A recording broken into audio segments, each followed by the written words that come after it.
श्री राम दोस्तों। आप सबका उन्नति एस्ट्रोवाला के यूट्यूब चैनल पर हार्दिक स्वागत है।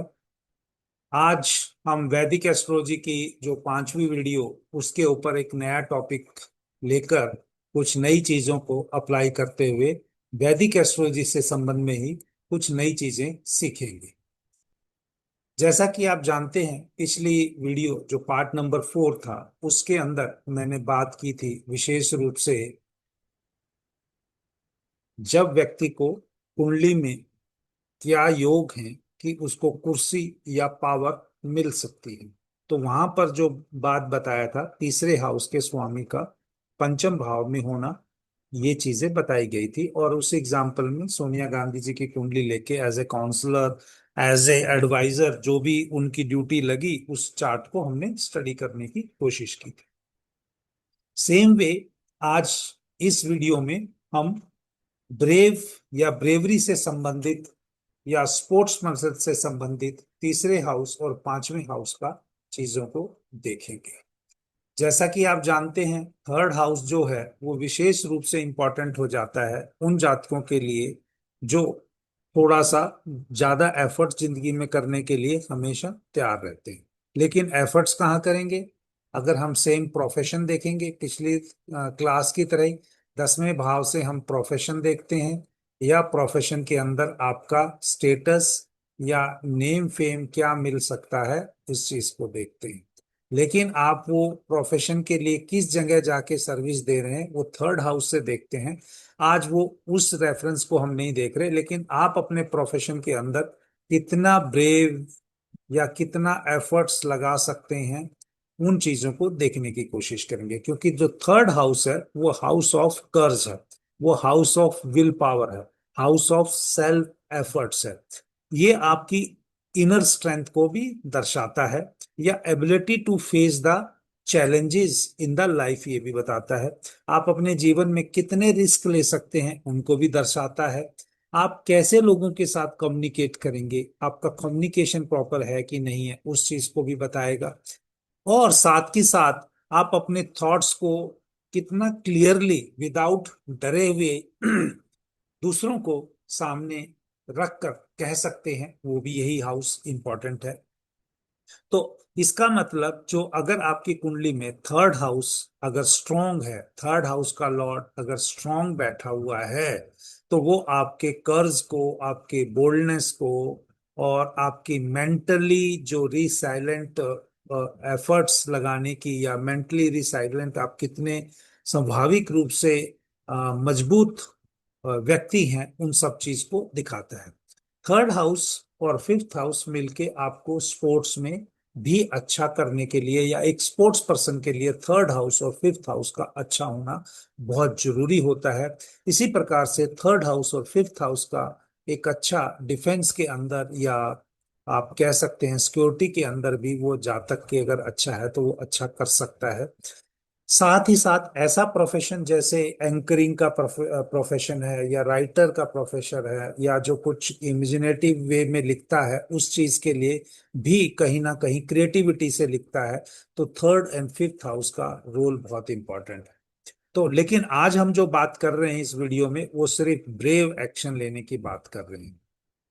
तो प्रोफेशन 10वें भाव से देखते हैं, 10वें से छठा हाउस अगर काउंट करेंगे तो थर्ड हाउस ही होगा। तो वहां पर हमने जो देखा इस चार्ट में दोनों का स्वामी मंगल बना है, और मंगल जो है वो बैठा शुक्र की राशि में है, लेकिन वो दसम भाव को देख रहा है। तो इसका मतलब जातक का दसम भाव तो मजबूत हो गया, क्योंकि जातक जो है अपने जातक की कुंडली में दसम भाव का स्वामी खुद अपने आप को देख रहा है। और क्योंकि वो सेवा करने के लिए जहां पर भी जाएगा तो कहीं ना कहीं उसके अंदर एग्रेशन होगा या कहीं ना कहीं वो जातक में थोड़ा सा एफर्ट्स जिंदगी में ज्यादा रहने वाले हैं, इस चीज को बताता है। थर्ड हाउस आपकी कम्युनिकेशन को भी बताएगा। कम्युनिकेशन का जो हाउस है, जो वो फोर्थ हाउस में, जो कम्युनिकेशन का जो लॉर्ड है वो भी फोर्थ हाउस में बैठा है, यानी अपने से सेकंड हाउस में बैठा है। एक तरह से जो भी प्लेनेट अपने नेक्स्ट हाउस में अगर कोई बैठा है तो उसको सपोर्ट करते हुए दिखाई देगा।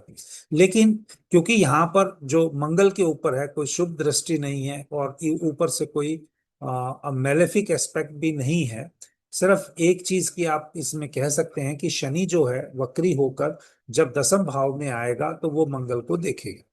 तो कहीं ना कहीं जातक के जीवन में प्रोफेशन के दौरान कोई ना कोई ऐसे कॉन्फ्लिक्ट रहेंगे। जैसा कि आप सूर्य कुमार यादव जी को जानते हैं, तो ये बॉम्बे के टीम के कैप्टन भी बने, तो वहां कुछ कंट्रोवर्सी हुई, किस रूप में हुई मुझे नहीं मालूम है, क्योंकि मैं बॉम्बे नहीं रहता हूँ या बॉम्बे की क्रिकेट को इतना फॉलो नहीं करता हूँ। लेकिन क्योंकि वो इंडियन क्रिकेट में खेलते हैं, तो जो हम भी बचपन में या किसी लेवल तक क्रिकेट खेले हुए हैं, तो वहां पर जो हमने देखा है, तो ये चार्ट में सैटर्न मार्स का कॉम्बिनेशन अगर बैठा है तो जातक का स्पोर्ट्स के दौरान कोई ना कोई कंट्रोवर्सी या जो भी उसका प्रोफेशन होगा उसको दिखाता ही है।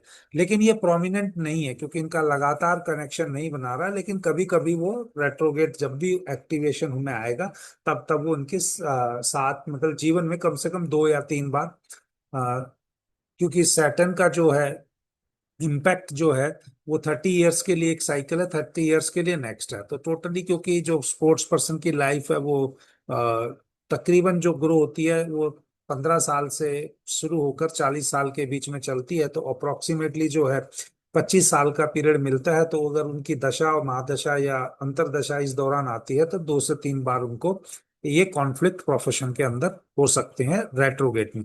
लेकिन अगर वो मान लो दोनों प्लेनेट आमने सामने हैं और रेट्रोगेट नहीं है, तो वो कंटिन्यूअसली एवरी ईयर भी उनको कंट्रोवर्सी कुछ ना कुछ या डिस्प्यूट्स प्रोफेशन में दिखा सकता है।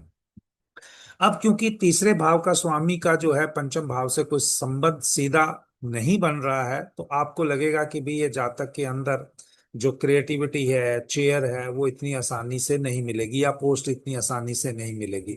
लेकिन ये इंडियन टीम के क्रिकेट कप्तान बने हैं, तो इसका मतलब तीसरे भाव का पंचम भाव, तीसरे भाव का और पंचम भाव में आपस में कोई ना कोई तो संबंध होगा।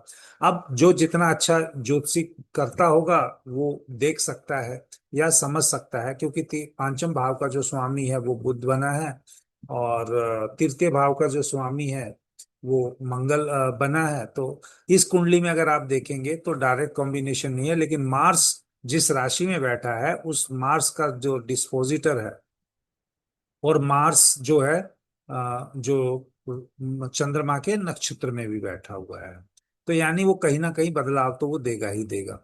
तो जो मार्स है शुक्र की राशि में बैठा है, और बुध जो है वो शुक्र के साथ बैठा है, तो इसलिए, और शुक्र और बुध दोनों ही पूर्वा फाल्गुनी नक्षत्र में भी बैठेंगे।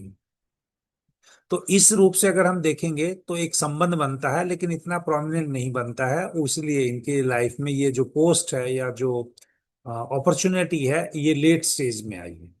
ठीक है। अगर वो प्रोमिनेंटली कॉम्बिनेशन होता तो अर्ली स्टेज में आती, लेकिन क्योंकि कॉम्बिनेशन बन रहा है with the help of A dispositor of the Mars, तो ये उनको अवश्य ही मिलेगा। और साथ में अगर आप ये देखेंगे ये क्यों मिला, यहाँ पर मैंने लिखा है पर्सनैलिटी के लिए फर्स्ट हाउस का बड़ा इंपॉर्टेंट रोल है, क्योंकि व्यक्ति की जो पर्सनैलिटी है वो हम फर्स्ट हाउस से देखेंगे, और उसका लॉर्ड जो है उसकी पर्सनैलिटी को निखारेगा या उसको खराब करेगा। तो इनका जो सैटर्न है वो भी रेट्रोगेट है। सैटर्न जो है कुंडली में वो रेट्रोगेट है, जो असेंडेंट लॉर्ड ही है।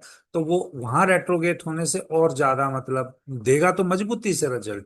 ऑब्वियसली सैटर्न जब भी रेट्रोगेट होगा, लेकिन वो मेहनत ज्यादा कराएगा और डिले के साथ रिजल्ट देगा। वो 9th राशि में बैठा है और 11th हाउस में बैठा है, लाभ के उसमें बैठा है। तो वो अब देर सवेर उनको जरूर देगा ही देगा।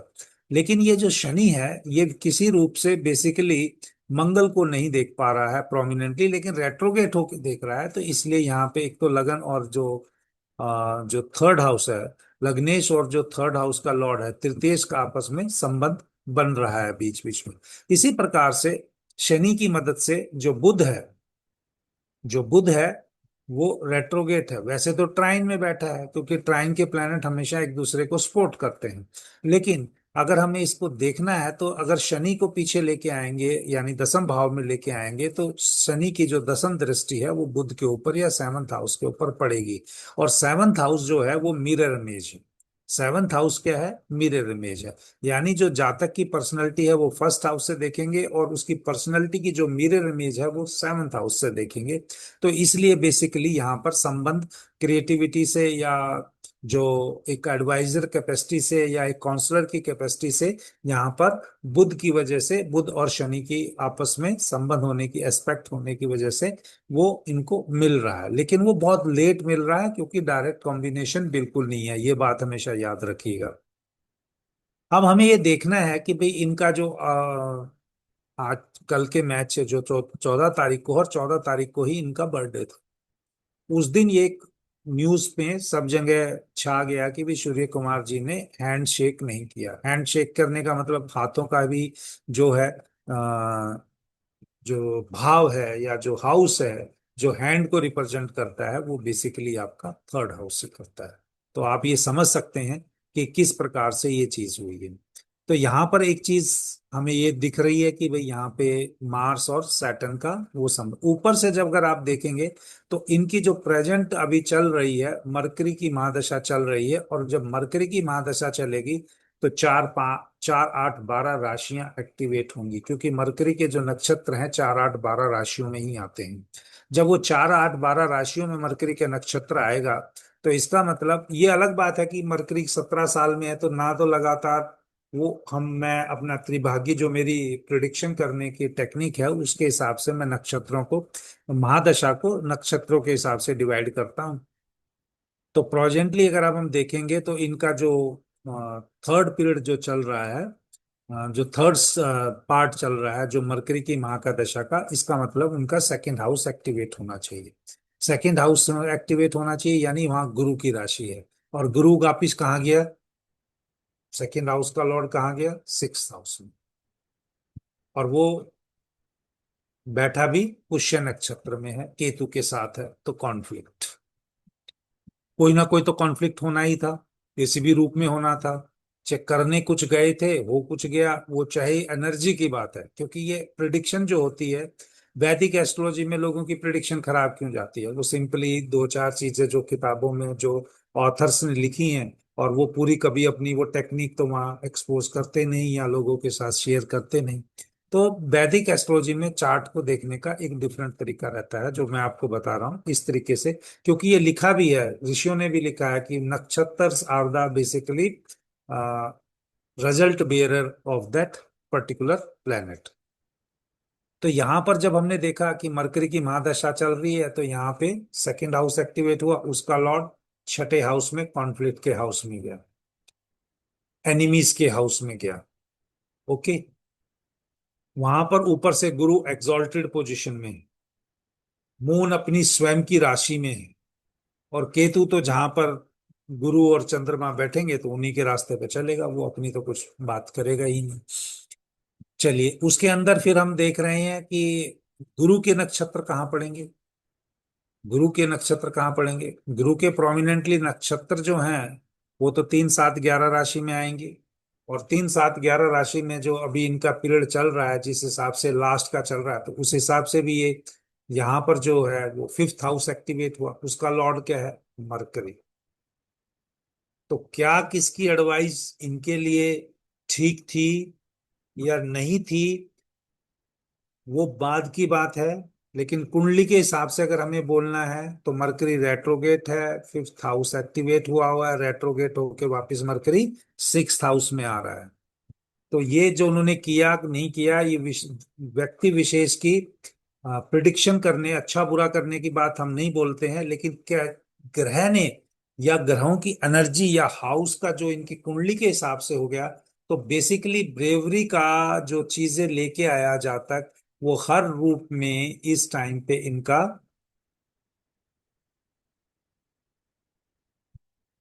क्योंकि यहाँ पर जो तीन तीन पद यहाँ आएंगे, तीन पद जो गुरु के हैं, तीन चरण, जुपिटर का एक यहाँ आएगा। और क्योंकि ये लास्ट अभी 9वां महीना चल रहा है, और 10वां महीने में 15/10 को ये बदल ही जाना है इनका इस हिसाब से। तो यहाँ पर जो मैंने इस चीज से देखा है, यहाँ पर तो बेसिकली सिक्स हाउस बहुत एक्टिवेटेड था, और सिक्स हाउस एक्टिवेटेड होने की वजह से चाहे जुपिटर और मरकरी के दशा में, लेकिन जातक की ओवरऑल एनर्जी किस वजह से थी, एफर्ट्स या जो भी हमने देखा प्रोफेशन का, खिलाड़ी के हिसाब से, तो वहां पर क्यों ब्रेवरी एक्टिवेटेड हुई? क्योंकि हर चीज इनको घुमा फिरा के सिक्स हाउस में लेके जा रही थी। कहीं ना कहीं षड्रिपु का हाउस है, कॉन्फ्लिक्ट का हाउस है, एनिमी का हाउस है, या कंपटीशन का हाउस है, या यहाँ पर जहाँ तक हारेगा कि जीतेगा, ये सिक्स हाउस के प्लैनेट्स आपको बता सकते हैं। तो यहाँ पर आज की कुंडली में मेरा इतना ही था फिफ्थ पार्ट में, क्योंकि मैं 15 मिनट से ऊपर वीडियो नहीं बनाता हूँ, क्योंकि बाद में लोगों का कंसंट्रेशन हट जाता है। तो 15 मिनट में जो भी मैं कहना चाहता हूँ वहां पर वो क्लियरली कह सकता हूँ, और जहाँ तक समझ भी सकते हैं। ये था पास्ट का जो हमने कंक्लूजन किया, जो इनके हुआ। लेकिन अगर आप उन्नति एस्ट्रो वाला के वीडियो पे आए हैं तो आप फ्यूचर की प्रिडिक्शन भी लेके जाइए, सीख के जाइए, ताकि आपको जीवन में कुछ ना कुछ ऐसा तो लगे कि भाई हमने सीखा। इधर उधर की बातों की बजाय सीधा देखते हैं। तो अभी इनका जुपिटर है जो बेसिकली ट्रांजिट का जुपिटर है, वो 3 नंबर राशि में है, फिफ्थ हाउस में। वो एक्टिवेट कर ही रहा था। और अभी जुपिटर कुछ दिनों में आगे चल के अक्टूबर में रेट्रोगेट भी हो जाएगा, तो वो 4 नंबर की राशि की तरफ आएगा। पहले 4 में जाएगा जुपिटर, 3 से 4 में जाएगा, फिर रेट्रोगेट होके वापस 3 में भी जाएगा। तो ये 3 और 6 का वहां से भी हो गया। शनि ऑलरेडी यहाँ पर सेकंड हाउस में है, जो कि मैंने अभी बोला था कि भाई इनका जो महादशा के अनुसार जो मरकरी की जो महादशा है वो सेकंड हाउस को कर रही है। तो शनि सेकंड हाउस, वाणी का हाउस है सेकंड हाउस, वो भी यहाँ पर ट्रांजिट के हिसाब से मैं बता रहा हूँ। पहले मैंने महादशा कुंडली का स्कोप बताया, फिर महादशा से बताया, और अभी ट्रांजिट से बता रहा हूँ, क्योंकि ये हुआ। क्योंकि इस तरीके से आप देखोगे तो आपकी प्रिडिक्शन कभी खराब होगी ही नहीं। तो चलिए, ये तो चल ही रहा है, तो क्या इसके ऊपर इनके प्रोफेशन पे कुछ नेगेटिव इफेक्ट पड़ेगा? प्रोफेशन पे, इनके टैलेंट पे जो ये इवेंट किया है, ये आपको पता चल जाएगा रिजल्ट, या तो नवंबर दिसंबर ऑफ 2025, या आपको पता चल जाएगा जुलाई दिसंबर 2026 के बीच में। क्योंकि ये एक देश का कप्तान है, लोगों के इमोशंस जुड़े हुए हैं। और मैं पहले ही एक बार विराट कोहली और रोहित शर्मा जी की रिटायरमेंट की प्रिडिक्शन कर चुका हूं, जो कि सत्य हुई। अब की नहीं करनी है किसी की भी। तो लेकिन इनके जीवन में आपको नवंबर दिसंबर और 2025, या जुलाई दिसंबर 2026 के बीच में कुछ ना कुछ इनके कैरियर से संबंधित आपको होते हुए दिखाई देगा। देखते रहिए उन्नति एस्ट्रो वाला। अगर आपको यहाँ पर कुछ नई चीज सीखने को मिली है तो दोस्तों, वीडियो को लाइक जरूर करना। अपने पीयर ग्रुप में जो भी एस्ट्रोलॉजी सीख रहे हैं, जहां कहीं भी आप इसको शेयर कर सकते हैं, उन्हें भी सीखने का मौका दीजिए। और साथ में चैनल को सब्सक्राइब करना ना भूलें। जय श्री राम, हर हर महादेव, ओम नमः शिवाय, जय माता दी।